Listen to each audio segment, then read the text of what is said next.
cette fois, c'est sûr, il y a urgence. C'est l'urgence climatique. On a tous en tête les incendies de cet été, la crise énergétique, le réchauffement climatique. Notre maison brûle.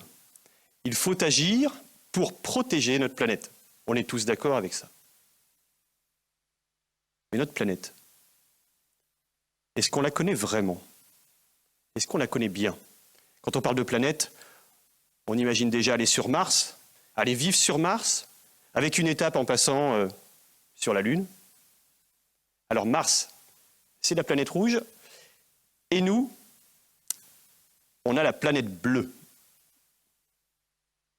Et pourquoi elle est bleue? Parce que 70% de la surface de la Terre, c'est l'océan. 70% de la surface de la Terre, c'est l'océan. Alors pourquoi on n'est pas sur Mars? Il y en a qui ont déjà essayé de respirer sur Mars. Bon, ici, c'est plus facile, on a de l'oxygène. Alors il vient d'où l'oxygène? C'est quoi le poumon de la planète? Allez-y. La forêt. Exactement. L'océan. L'océan, c'est une respiration sur deux. Ok, on va essayer. Allez-y, respirez. Ça, c'est la forêt. Respirez. Ça, c'est l'océan. On a tous compris. Et l'océan, c'est le poumon de la planète. Il produit plus d'oxygène que la forêt. Alors vous allez me dire, le réchauffement climatique, alors? L'océan, c'est aussi le principal régulateur du climat. Il absorbe 90% de l'excès de chaleur lié au réchauffement climatique. Donc pour protéger notre planète, il faut protéger l'océan. Le capitaine Cousteau nous a dit, en une seule phrase, on protège ce qu'on aime et on aime ce qu'on connaît. Alors qui connaît l'océan? Les spécialistes, les experts, évidemment. Mais ils sont tous mobilisés, je vous rassure. Depuis l'année dernière, ils ont lancé au niveau international la décennie des sciences océaniques. La décennie des Nations Unies pour les sciences océaniques. Donc la mobilisation est mondiale et ça nous impacte tous et toutes. Alors tous d'accord, mais on n'est pas toutes et tous des chercheurs. Et pourtant, on peut tous et toutes agir pour mieux connaître et donc mieux protéger notre océan. Je m'appelle Christophe Desbois et je ne suis pas chercheur océanographe. Je travaille au quotidien dans un programme qui s'appelle IceBlue pour traiter les enjeux de l'océan et du réchauffement climatique. Et mon rôle, c'est de fédérer des équipes, des grandes institutions françaises, avec les grandes écoles d'ingénieurs, des universités bretonnes, des centres de recherche, tels que le CNRS, l'IFREMER, mais aussi des entreprises, des associations, des fondations, qui sont toutes mobilisées au chevet de l'océan. Alors on l'a appelé IceBlue, parce qu'on voit un peu la vie en bleu. Et mon rôle, c'est de faire travailler ensemble les équipes, toutes les équipes. Alors, j'ai toujours le mal de mer, la tuile. Je travaille au quotidien avec la pointe de l'océanographie française du XXIe siècle et j'ai le mal de mer. Comme quoi tout arrive. Donc la science avance et elle avance de plus en plus vite. Intelligence artificielle, réalité virtuelle, génétique. Vous vous rendez compte des moyens? Eh bien, avec tous ces moyens, on connaît aujourd'hui environ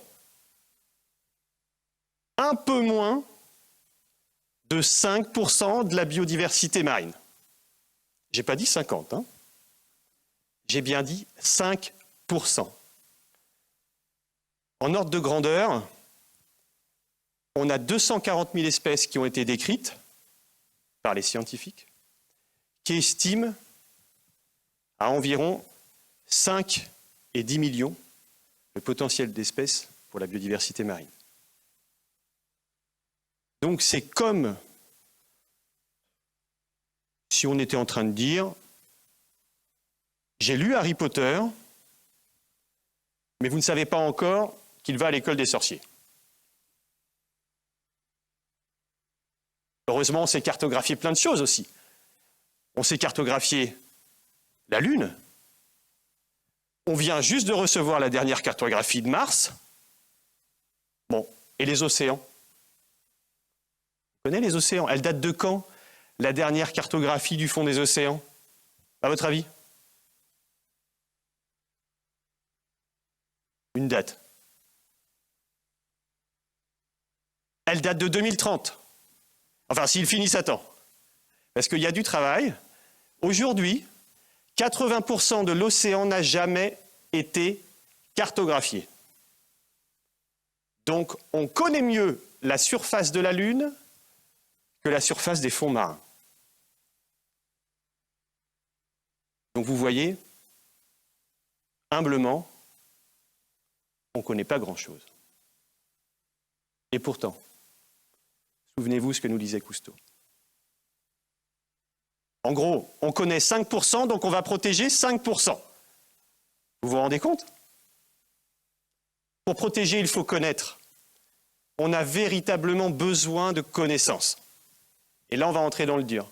Vous savez de quoi ils ont besoin, les chercheurs? Du temps, globalement, on en a. De l'argent, on en a encore un peu. Non, ils ont vraiment besoin de quoi, les chercheurs?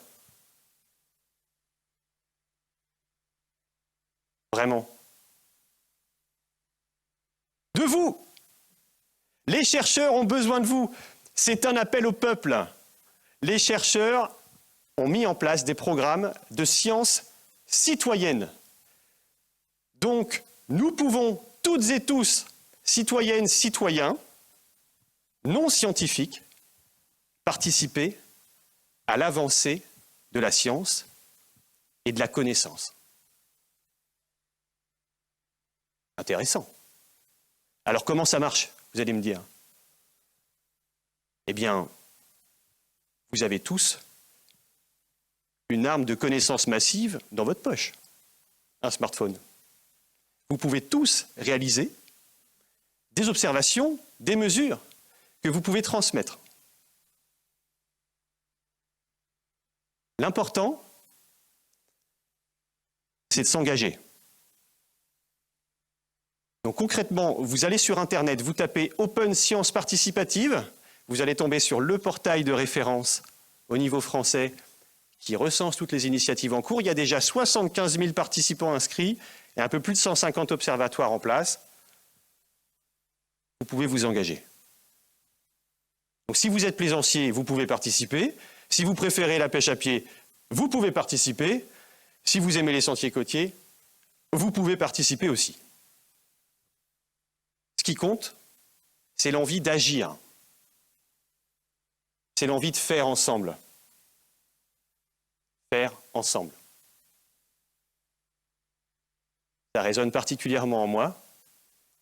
Ça me rappelle une rencontre avec un marin au charisme incroyable, le seul père à bord après Dieu. Je veux parler du père Jaouen. Le père Jaouen, il avait pour sacerdoce d'embarquer à bord, d'embarquer en mer, des jeunes qui étaient en délicatesse avec la terre, ou du moins avec leurs lois. Et je pourrais résumer sa religion en une seule phrase.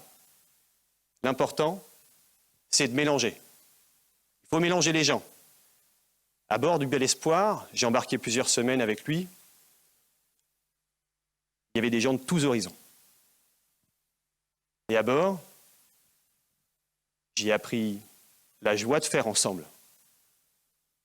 J'ai également appris la débrouillardise, l'esprit d'équipage, le faire ensemble. C'est une aventure qui donne du sens et de l'espoir. Un sacré bel espoir. Et ça m'émeut encore de pouvoir vous en parler aujourd'hui.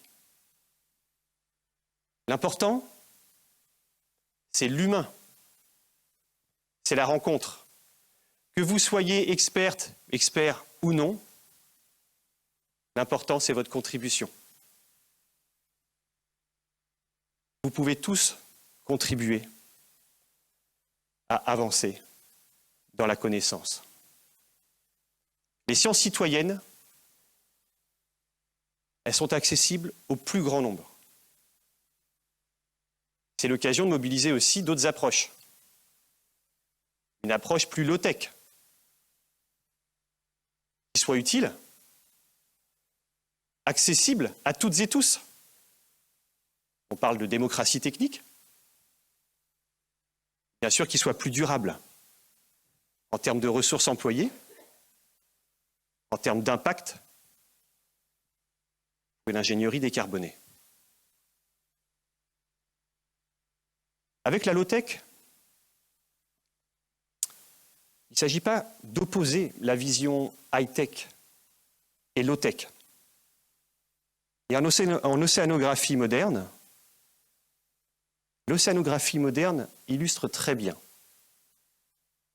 L'important, c'est de travailler sur les deux composantes. Ce sont les deux faces d'une même pièce, high-tech, low-tech.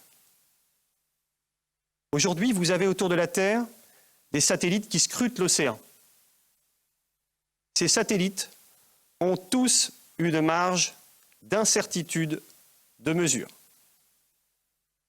Les scientifiques ont besoin de la mobilisation de tous ceux qui vont en mer pour aller travailler des mesures in situ, en mer, et pouvoir corriger cette incertitude de mesure. Pouvoir corriger cette incertitude de mesure, ça peut paraître anodin, ça peut paraître impossible, et pourtant, des paramètres très simples, température, pression atmosphérique, permettraient grandement d'améliorer nos capacités. Et on peut le faire avec des capteurs low-tech. Imaginez, si on mobilisait les 60 000 bateaux de commerce qui transitent en ce moment à travers le monde. Imaginez si on mobilisait les 200 000 plaisanciers sur les côtes françaises. Imaginez si on mobilisait les millions de Français qui sont sur nos plages, sur nos côtes, pour observer avec vos smartphones. Eh bien, ça aiderait considérablement la science et le partage de connaissances. Je terminerai sur une seule phrase du poète et philosophe Paul Valéry. Un regard sur la mer, c'est un regard sur le possible. Alors oui, il est possible d'agir pour le climat en connaissant mieux les océans. C'est notre planète bleue. Agissons ensemble. Merci à vous.